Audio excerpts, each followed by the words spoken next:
September 28 സഖാവ് പുഷ്പന്റെ അനുസ്മരണ ദിനമാണ്.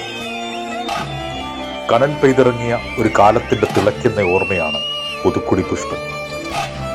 2024 സെപ്റ്റംബർ 28 54-ാം വയസ്സിൽ ഇതിഹാസ സമാനമായ ജീവിതം അവസാനിപ്പിച്ച് പുതുക്കുടി പുഷ്പൻ എന്നൊരാൾ സത്യമായിരുന്നുവെന്ന് വരും കാലത്ത് വിശ്വസിപ്പിക്കുക അത്ര എളുപ്പമല്ല.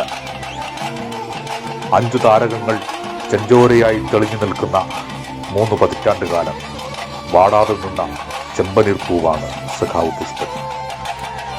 ഒറ്റുകാർക്ക് പരവതാനി വിരിക്കുന്ന മാധ്യമ മഹോത്സവങ്ങളുടെ കാലത്ത് ഒരു വാക്കുകൊണ്ടോ നോക്കുകൊണ്ടോ വ്യതിചലിക്കാതെ പോരാട്ടത്തിന്റെ പതാക ഉയർത്തിപ്പിടിച്ച മഹാവിപ്ലവകാരി. 24 വയസ്സും മാത്രമാണ് അയാൾ സ്വന്തം കാലിൽ നിന്നത്. പിന്നീട് കിടന്ന കിടപ്പിൽ നിന്നനങ്ങാതെ 29 വർഷങ്ങൾ. നാവും കൺപോളയുമല്ലാതെ സ്വന്തം ഇഷ്ടത്തിന് മറ്റൊന്നും ചലിപ്പിക്കാനാവാതെ കടന്നുപോയത് 3 ദശാബ്ദങ്ങൾ.